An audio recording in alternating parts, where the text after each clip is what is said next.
Hello everybody, in this video we're going to be completing the Liberty Falls Easter egg in under 30 minutes with a buddy of mine to get the Dark Ops calling card. If you do have a buddy to do this with, I highly recommend doing it with a friend.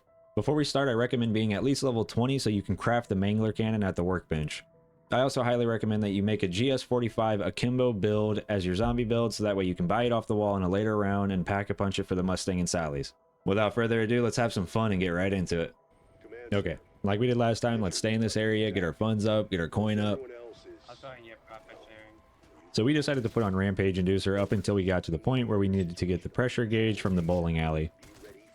If you have Rampage Inducer on at that point, it kind of makes it impossible to do. So we are going to use Gobblegums to make this a little bit quicker and easier for ourselves. Like I said earlier in the video, you do not have to use Gobblegums. I've seen plenty of people, both solo and with friends, do this without any Gobblegums. We just want it for the extra money to make this go by even faster. After about 7 to 8 rounds, we made our way out of the spawn area to look for all the parts for the jet gun. This is also about the same time that we turned off the Rampage Inducer, so we no longer had to deal with the crazy sprinters. I stopped by and grabbed our first part for the jet gun, pop a soda fountain, pick up Jug, and get Speed Coal as the bonus. Having a profit sharing along with the soda fountain is only going to make this easier and quicker. At the beginning of the video, I mentioned making a zombie build for your GS45's Akimbo. This is where they come into handy, especially when you have a second person. While my friend turns the valve, I'm going to run circles around him and shoot Mustang and Sally's at his feet. This is kind of a no-brainer as you can do it as quickly as possible this way. After we get the pressure gauge, this is where the Mangler cannon comes in handy. We still don't have any Manglers that have spawned on the map, but I have enough scrap to craft a cannon, so I'm going to do that, run over to the hardware store and blow open the gate. This is very vital, as when I attempted this before being level 20 after I had prestiged, I was not able to get a Mangler cannon in time to do this.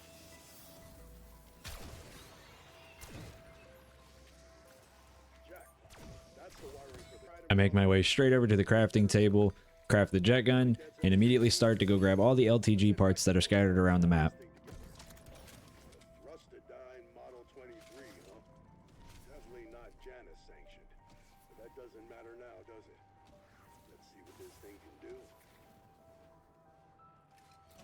I first picked the one up in the comic store.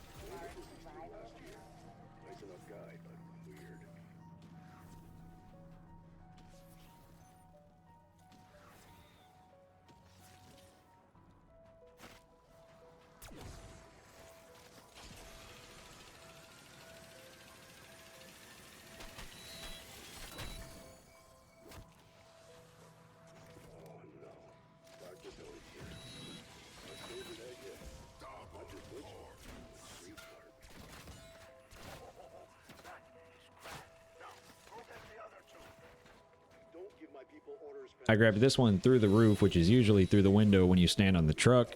I don't know the exact spot where you stand, but I managed to grab it this time somehow. Last but not least, I grabbed the one that's in the church right next to Panos. As soon as I grab all 3 parts for the LTG, my buddy is already on the roof of the bank crafting it so I can run out of the back of the church, immediately place it down next to the storm, and do the teleporter phase. We put a canister next to the trap down on Hill Street, led the HVT down there, and gave him the old sucky after we got him to low health. While I raced the canister back to the church, my friend went to the second canister that I'm going to unlock using the Strauss counter on all 3 targeting computers. At the same time, I'm going to pick up the LTG so it's ready for the next portal on the other side of the map. Now that we're over here, we do one more portal phase to get the Abomination to spawn so we can put him in the trap as well. Once he's in the canister, we jet over to the church to start the boss fight as soon as possible. We're going in this fight with only 1 weapon out of Pack-a-Punch 1, so we are at a little bit of a disadvantage here. From the beginning of the fight to the end of the fight, it feels like the enemies consistently get stronger and stronger while you consistently lose more and more armor plates. You may also find yourself in a spot where you're in an armor drought. We're on the final Abomination now. My friend has a free fire with the Dragon's Breath on the ASG. He's absolutely lighting him up. I'm using my Mustang and Sally's. I'm shooting as much as I possibly can, spending all my money on ammo. I've been to really high rounds, but for some reason I'm holding on to absolute dear life right now. Just as I'm about to die, my Knight in Shining armor with his ASG and Dragon Breath shells finishes the abomination off, and we finally complete the Easter egg. I think we might be the clumsiest players to have completed this Dark Ops challenge. We finished this like right at 29 minutes. Granted, we did mess up at one of the HVT steps and had to redo it, but I cut that part out because we still managed to make it through. I hope you guys enjoyed the video, and let me know what you think about this form of content, if you guys prefer with the camera on or the camera off. I do want to make some videos about the best augments, weapons that are off meta to use, just other fun videos like that. There's going to be a ton of new content coming on this channel when the new zombies map drops, so I'm definitely excited for the future. I will catch all of you guys in the next video.